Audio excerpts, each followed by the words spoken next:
ನೋಡಿ ಹೇಳ್ತೀನಿ ಯಾವ ರೀತಿ ಅಂದರೆ, ಇವಾಗ ನೀವು ಕೋಳಿ ಹೋಗ್ತೀರಾ, ಮರಿ ಹೋಗ್ತೀರಾ ಅನ್ಕೊಂಡು 3 ತಿಂಗಳು ಮರಿ ಹೋಗ್ತೀರಾ ಅನ್ಕೊಳ್ಳಿ, 3 ತಿಂಗಳು ಮರಿಗಳನ್ನ ಒಂದು 3/4 kg ಬೀಳುವಂಥ. ಸೊ ಅವು ಮೊಟ್ಟೆ ಬರ್ಬೇಕಾದ್ರೆ ಇನ್ನೂ ಹಾಗೇನೆ ಇದು ನಿಮಗೆ ಕಾಮಿಡಿ ಅನಿಸ್ಬೋದು, ಗೊತ್ತಿಲ್ಲ, ಸಿಲ್ಲಿ ಥರ ಅನಿಸ್ಬೋದು, ಏನಪ್ಪ ಈ ಥರ ಹೇಳ್ತಾನೆ ಅಂತ. ಒಂದು ಸತಿ ಟ್ರೈ ಮಾಡಿ ನೋಡಿ. ಐ ಥಿಂಕ್ ಇದು ಯಾರು ಕೂಡ ಹೇಳಿರಲ್ಲ, ನಾನು ಹೇಳ್ತಾಯಿದ್ದೀನಿ, ನಿಜ ನಾನು ಹೇಳಿದ್ದು. ಕವೆ ಕೋಳಿ ತಗೋಗ್ಬಿಟ್ಟು ಕಾವು ಕುರ್ಸ್ಕೊಂಡು ನಾವೇ ಮರಿ ಮಾಡಿಸ್ತಾರೆ ಒಂದು 15. ಹಾಯ್ ಎಲ್ಲರಿಗೂ ನಮಸ್ತೆ, ವೆಲ್ಕಮ್ ಬ್ಯಾಕ್ ಸ್ಮೈಲಿ ಫಾರ್ಮ್ 24.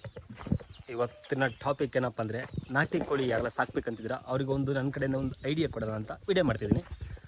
ಯಾರೆಲ್ಲ ನಾಟಿ ಕೋಳಿ ಸಾಕ್ಬೇಕಂತೀರಾ ಸೊ ಕೇಳಿಸ್ಕೊಡಿ. ಇದನ್ನು ಸುಮ್ಮನೆ ಹಂಗೆ ಜಸ್ಟ್ ಥಿಂಕ್ ಮಾಡಿದೆ ಹೇಳ್ತಿದ್ದೀನಿ, ನಿಮ್ಮ ಹತ್ರ ಹೇಳ್ಕೊತಿದ್ದೀನಿ. ಸೊ ಇದು ಯೂಸಬಲೇ. ಏನಪ್ಪ ಅಂದರೆ ನೋಡಿ, ನೀವು ನಾಟಿ ಕೋಳಿ ಸಾಕ್ಬೇಕಂತ ನಾಟಿ ಕೋಳಿ ಹುಡುಕ್ತಾ ಇರ್ತೀರ, ಕೋಳಿ ಸಾಕ್ಬೇಕಂದ್ಬಿಟ್ಟು ಹೋಗ್ಬಿಟ್ಟು ಅಲ್ಲಿ ಏನು ಮಾಡ್ತೀರಾ, ಒಂದು 10,000ನೋ 20,000 ಇನ್ವೆಸ್ಟ್ ಮಾಡಿಬಿಟ್ಟು ಮರಿಗಳು ತಂದು ಬಿಡ್ಕೋತೀರಾ. ಸಣ್ಣದಾಗಿ ಮರಿನೋ 1 ತಿಂಗಳು ಮರಿನೋ 2 ತಿಂಗಳು ಮರಿನೋ ತಂದು ಬಿಡ್ತೀರಾ. ಸೊ ಅದ್ರ ಬದಲು ನಾನು ಏನು ಹೇಳೋಕ್ಕೆ ಇಷ್ಟಪಡ್ತೀನಿ ಅಂದರೆ, ಕೋಳಿ ಫಾರ್ಮ್ಗೆ ಹೋಗಿ, ಕೋಳಿ ಯಾರು ಸಾಕಿರ್ತಾರೆ ಅವ್ರ ತೋಟಕ್ಕೆ ಹೋಗ್ಬಿಟ್ಟು ಏನು ಮಾಡಿ ಅಂದರೆ, ಕಾವು ಬಂದಿರುತ್ತಲ್ಲ ಕವೆ ಕೋಳಿ, ಇವಾಗ ಗೊತ್ತಿರ್ತವ್ರಿಗೆ, ರೈತರಿಗೆ ಗೊತ್ತಿರುತ್ತೆ. ನಾನೇ ಇವಾಗ ಕೋಳಿ ಸಾಕಿದ್ರೆ ಅಂದರೆ ಒಂದು 80 100 ಕೋಳಿ ಇದೆ ಐಟೆ. ಸೊ ಅದರಲ್ಲಿ ನಾನು ಕಾವು ಕೂರಿಸೋದೆ ಒಂದು 10 ತಪ್ಪರೆ ಒಂದು 8 ಅಷ್ಟು ಮರ ಕಾವು ಕೂರಿಸಿರ್ತೀನಿ ಅಷ್ಟೇ. ಸೊ ಇನ್ನು ಮಿಕ್ತ ಏನು ಮಾಡ್ತೀನಿ, ಕಾವು ಕೂರಿಸಲ್ಲ. ಅವು ಏನು ಮಾಡ್ತೀನಿ ಅಂದರೆ ನೀರಿಗಜ್ಜಿ ಅದು ಇಸಿ ತರ್ತೀನಿ, ಮೊಟ್ಟೆ ಬರಲಿ, ಮತ್ತೆ ಇನ್ನು 15 ಬಿಟ್ಕೊಂಡು ಬೇಗ ಮೊಟ್ಟೆ ಬರಲಿ ಅಂತ. ಸೊ ನೀವು ಆ ಥರ ಹೋದಾಗ ಏನು ಮಾಡಬೇಕಂದ್ರೆ, ಅವ್ರಿಗೆ ಗೊತ್ತಿರುತ್ತೆ ಆಗಲಿ ಇದು ಯಾವತ್ತು ಕಾವು ಬಂದಿತ್ತೆ ಅಂದರೆ, ಇವತ್ತು ನೋಡಿ ಇವತ್ತು ಮೊಟ್ಟೆ ಇಟ್ಟಿರುತ್ತೆ, ಲಾಸ್ಟು ನಾಳೆ ಕಾವು ಬಂದಿರುತ್ತೆ, ಅದು ಎದ್ದೋಗಲ್ಲ. ಸೊ ಅಂಥ ಟೈಮಲ್ಲಿ ಏನು ಮಾಡಬೇಕಂದ್ರೆ ಹೋಗ್ಬಿಟ್ಟು ಅಂತೆ ಕೊಡಿ. ಇವತ್ತು ಫೈನಲ್ ಲಾಸ್ಟ್ ಮೊಟ್ಟೆ ಇಟ್ಟಿರುತ್ತೆ. ಸೊ ನಾಳೆಯಿಂದ ಮೊಟ್ಟೆ ಇಡಲ್ಲ, ಅದು ಕಾವು ಬಂದು ಕೂತಿರುತ್ತೆ. ಅಂತೆ ಕೋಳಿನ ಒಂದು 5 ಕೋಳಿ ತಗೊಳ್ಳಿ, ಒಂದು 5 ಕೋಳಿನ 5 ಕೋಳಿ ಜೊತೆ ಅಲ್ಲೇ ಮೊಟ್ಟೆಗಳಿರ್ತವೆ, ಆ ಫಾರ್ಮಲ್ಲೇ ಇರ್ತವೆ, ಬೇರೆ ಕಡೆ ನಾಟಿಗಳು ಮೊಟ್ಟೆ ಇರ್ತವೆ.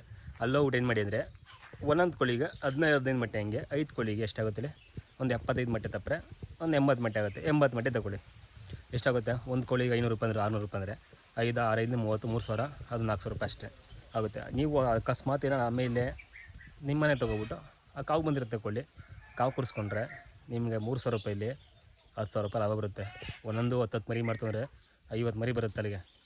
50 ಮರಿಲಿ ಜಸ್ಟ್ 6 ತಿಂಗಳು, ಜಸ್ಟ್ 3 ತಿಂಗಳು ಸಾಕು 50ರಿಂದ 500 ಮಾಡ್ಬೋದು. ಸೊ ಬನ್ನಿ ಯಾವ ರೀತಿ ಅಂತ ತೋರಿಸ್ಕೊಡ್ತೀನಿ. ಈಗ ಕಾವು ಕೋಳಿ ಯಾವ ರೀತಿ ಇದೆ ಅಂತ ನೋಡಿ. ನಾನು ಆವಾಗಲೇ ಹೇಳ್ದಂಗೆ ಕವೆ ಕೋಳಿ ಯಾವ ರೀತಿ ಇರುತ್ತೆ ಅಂತ ನೋಡಿ. ಇದು ಯಾವುದು ಕೂಡ ಮೊಟ್ಟೆ ಇರ್ತಿಲ್ಲ, ಕಾವು ಬಂದಿದೆ. ಸೊ ನೀವು ಈ ಥರದ ಕೋಳಿನ ತಗೊಂಡೋಗ್ಬಿಟ್ಟು ನೀವೇನಾದರೂ ನಾಟಿ ಕೋಳಿ ಸಾಕಬೇಕು, ನಾವು ಇನ್ಕ್ರೀಸ್ ಮಾಡಬೇಕು ಅನ್ನೋರು ಇದ್ದರೆ, ಸೊ ಒಂದು ಸತಿ ಟ್ರೈ ಮಾಡಿ ನೋಡಿ. ಈ ಥರ ನೋಡಿ, ಎಷ್ಟು ನಮ್ಮದು ನೋಡಿ ಎಷ್ಟೊಂದು ಕೋಳಿ ಇದೆ, ಇವೆಲ್ಲ ಕಾವು ಬಂದು ಯಾವ ಮೊಟ್ಟೆ ಇರ್ತಾರೆ. ನಾವು ಯಾವಾಗಲೂ ಕೂಡ ಕಾವು ಕೊಡಿಸಿಲ್ಲ. ಸೊ ಒಳ್ಳೆ ಕೋಳಿಗಳು. ಸೊ ನಾವು ಕಾವು ಕುರ್ಸೋರು ಒಂದು 5-6 ಕೊಡಿಸ್ಕೊಂಡು ಎಷ್ಟು ಇದರ ಕೋಳಿ ತಗೊಬಿಟ್ಟು ಒಂದು 10 ಮೊಟ್ಟೆ 15 ಮೊಟ್ಟೆ ಕೂರಿಸ್ಕೊಂಡು ನೋಡಿ, ಈ ಥರ ಮೊಟ್ಟೆ ಕೂರಿಸ್ಕೊಂಡ್ರೆ ಮರಿ ಮಾಡುತ್ತೆ, ಪಕ್ಕ 100% ಮರಿ ಮಾಡುತ್ತೆ. ಸೊ ಕಾವು ಬಂದ ಕೋಳಿಗೇನು ಒಂದು ಪ್ಲೇಸ್ ಬೇಕು ಮತ್ತು ಮೊಟ್ಟೆ ಇರಬೇಕು. ಅದ್ರ ಮೇಲೆ ಒಂದು ತೊಗೊಂಡೋಗಿ ಹೊಸ್ದಾಗಿ ಜಾಗ ಇರುತ್ತಲ್ವ, ಅವಾಗ ಒಂದು ಆ ಕಡೆ ಓಡಾಡುತ್ತೆ. ತಗೋದ ತಕ್ಷಣ ಮೊಟ್ಟೆ ಇಟ್ಬಿಟ್ಟು ಅದನ್ನ ಕೌಚ್ಬಿಟ್ರೆ, ಇದರಲ್ಲಿ ಪಂಜರದಲ್ಲಿ ತಪ್ಪರೆ ಅದರ ಕೌಚ್ ಹಾಕ್ಬಿಟ್ರೆ ಬೆಟರು. ಸೊ ಟ್ರೈ ಮಾಡಿ ನೋಡಿ. ಹೇಳ್ತೀನಿ ಯಾವ ರೀತಿ ಅಂದರೆ, ಇವಾಗ ನೀವು ಕೋಳಿ ಹೋಗ್ತೀರಾ, ಮರಿ ಹೋಗ್ತೀರಾ ಅನ್ಕೊಂಡು 3 ತಿಂಗಳು ಮರಿ ಹೋಗ್ತೀರಾ ಅನ್ಕೊಳ್ಳಿ, 3 ತಿಂಗಳು ಮರಿಗಳನ್ನ ಒಂದು 3/4 kg ಬೀಳುವಂಥ. ಸೊ ಅವು ಮೊಟ್ಟೆ ಬರಬೇಕಾದ್ರೆ ಇನ್ನೊಂದು 2 ತಿಂಗಳು ಕಾಯ್ಬೇಕು. ನೀವು 2 ತಿಂಗಳು ಅವಕ್ಕೆ ಫುಡ್ ಹಾಕಬೇಕು. ಮತ್ತೆ 2 ತಿಂಗಳಾದ್ಮೇಲೆ ಮೊಟ್ಟೆ ಸ್ಟಾರ್ಟಿಂಗ್ 1 ತಿಂಗಳು ಕಂಟಿನ್ಯೂ 15ರಿಂದ 20 ಮೊಟ್ಟೆ ಇಡುತ್ತೆ ಒಂದು ಐಟೆ. ಸೊ ಅದಾದಮೇಲೆ ಕವೆಗೆ ಬರೋದು ಕಾವಿಗೆ. ಸೊ ಅಲ್ಲಿವರೆಗೆ ನೀವು ಮೇವು ಕೊಡ್ತಾ ಇರಬೇಕು. ಅದ್ರ ಬದಲು ನಾನು ಹೇಳಿದ ಈ ಟ್ರಿಕ್ಸು ಇದನ್ನ ಯೂಸ್ ಮಾಡ್ಕೊಂಡ್ರೆ ಬಿಟ್ಟಿರೋದು. ಜಸ್ಟ್ ಒಂದು 5 ಕೋಳಿಗೆ ಇನ್ವೆಸ್ಟ್ ಮಾಡಿ ಅಷ್ಟೇ. 5ರಿಂದ ಒಂದು 5 ಕೋಳಿ ಬೇಡ, 2 ಕೋಳಿ ಇನ್ವೆಸ್ಟ್ ಮಾಡಿ. ಇದರ ಸಕ್ಸಸ್ ಆಯಿತಾ ಇನ್ಪುಟ್ ಮಾಡ್ಕೊಳ್ಳಿ ಅಲ್ವಾ.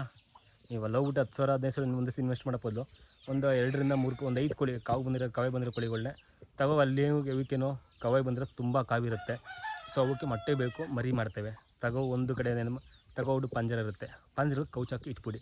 ಸೊ ಇದೇ ನಿಮ್ಗೆ ಯೂಸ್ಫುಲ್ ಅನ್ಸಿದ್ರೆ ಲೈಕ್ ಮಾಡಿ. ಸಿಲ್ಲಿ ಅನ್ಸ್ಬೋದು ಮ್ಯಾಟ್ರು, ಬಟ್ ಯೂಸ್ಫುಲ್ ಇದೆ ನನಗೆ ಅನ್ಸೋದ ಪ್ರಕಾರ. ವಿಡಿಯೋ ಇಷ್ಟ ಆಗಿರೋ ಒಂದು ಲೈಕ್ ಮಾಡಿ, ಸಪೋರ್ಟ್ ಮಾಡಿ, ಸಬ್ಸ್ಕ್ರೈಬ್ ಮಾಡ್ಕೊಳ್ಳಿ. Thank you so much. Love you all.